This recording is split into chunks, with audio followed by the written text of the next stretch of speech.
अरे शहर की हो, इसका मतलब ये नहीं कि जो मन आए करोगी। घर के कुछ नियम है जो तुम्हें भी मानने पड़ेंगे। हाँ। मम्मी, मुझे रीति रिवाज से कोई दिक्कत नहीं है, पर ऐसे नियम जिनका कोई मतलब ना बने वो तो गलत है। हाय, देखो तो। अरे घर आए एक दिन पूरा नहीं हुआ और सास से जुबान लड़ाना भी शुरू। नहीं हो, बहू हो, अपनी हद में रहना सीख लो। हाँ। इतने में विकास भी वहां आ जाता है। माँ, मुझे लगता है शिल्पा को घर रहने की जगह दुकान चलना चाहिए। इसकी नई चीजों की समझ और सोच हमारे बिजनेस के लिए बहुत अच्छी रहेगी। बेटे की बात सुनकर माँ को बहुत गुस्सा आ जाता है। अच्छा, अरे बीवी के आते ही तेरे तो सुर बदल गए। अगर ये दुकान जाने लगी तो गांव में क्या इज्जत रह जाएगी हमारी है? लोग क्या कहेंगे? ये कहीं नहीं जाएंगी बस। हाँ। माँ के आगे और कुछ बोले बिना विकास वहां से चला जाता है और सास शिल्पा को घर के कामों में लगा देती है। उसी रात विकास और शिल्पा साथ बैठकर बातें कर रहे होते हैं। मम्मी ऐसा क्यों सोचती हैं कि औरतें कुछ नहीं कर सकती, और उन्हें लोगों की इतनी चिंता क्यों है?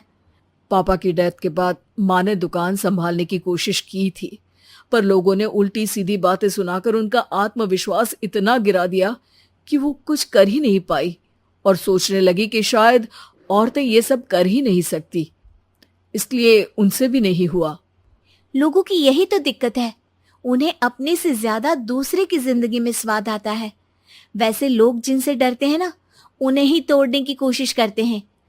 आप फिक्र मत करो, मम्मी की सोच बदलने का तरीका है मेरे पास। और अगले ही दिन से शिल्पा अपनी सास की सोच बदलने और लोग क्या कहेंगे के डर को खत्म करने की जद्दोजहद में जुट जाती है। मम्मी, आपको पता है, गीता बबीता, अरे जिनके ऊपर दंगल फिल्म भी बनी है, मैं फिल्म बिल में नहीं देखती। हाँ। वो हरियाणा की लड़कियां हैं। दोनों रेसलर हैं। उन्होंने जब ये शुरू किया था ना, तो लोगों ने बहुत बातें बनाई, बुरा भला बोला, मजाक भी बनाया, लेकिन उन्होंने ना किसी की सुनी, ना अपने ऊपर से विश्वास खोया और ना ही हार मानी। और देखो आज किस मुकाम पर है। अरे तो ये सब मुझे क्यों सुना रही है? हाँ।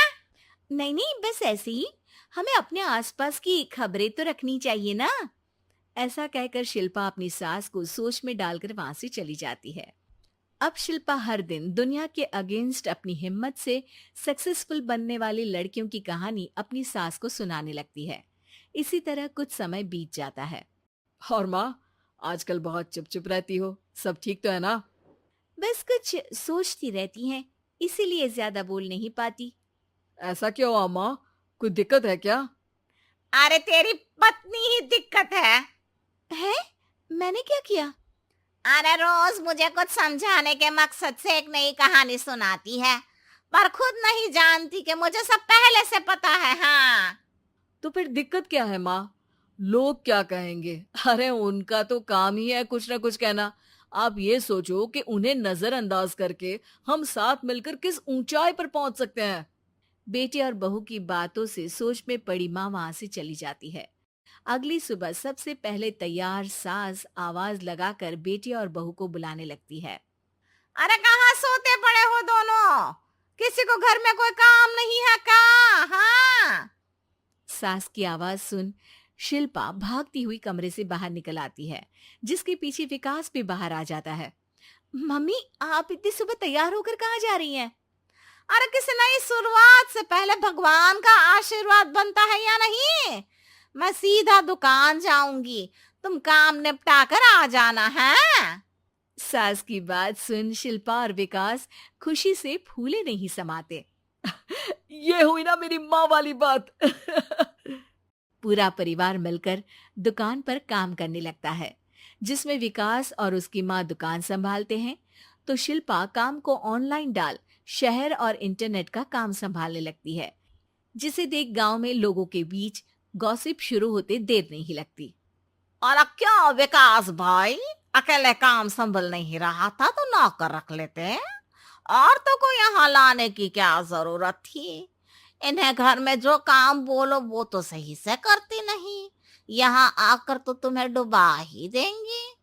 अरे भाई साहब, अगर आपके घर की औरतें सही से काम नहीं करती ना, तो हमें उससे कोई लेना देना नहीं। यहाँ आपकी पंचायत के लिए किसी के पास समय नहीं है। हाँ। करारा जवाब सुन बातें सुनाने आए लोग मुंह लटकाए उल्टे पैर वापस चले जाते हैं। वाह मम्मी, ये तो अब दोबारा कभी भूल कर भी यहाँ नहीं आएंगे। I am so proud of you. अरे बहुत हुआ, हाँ काम पर लगो चलो। तीनों आपस में काम बांटकर अपने अपने काम पर लग जाते हैं। इसी तरह दिनों के साथ महीने बीतते हैं, जिसमें शिल्पा की पढ़ाई, विकास की मार्केट स्किल और सास की फाइनेंशियल मैनेजमेंट से उनकी दुकान बहुत अच्छा बड़ा बिजनेस बन जाता है, जो गांव के साथ साथ शहर में भी अच्छा खासा मशहूर हो जाता है। अरे सच ही कहते थे तुम दोनों, लोगों का तो काम ही होता है कहना। अब हमें सुनना है या नजरअंदाज करना है वो तो हमारे ऊपर है। हाँ। आपकी शुरुआत में गालियां और आसमान छूने पर तालियां, ऐसे लोगों का तो काम ही है पलटना। इनकी बातों से हमें कभी अपनी राह बदलनी नहीं चाहिए।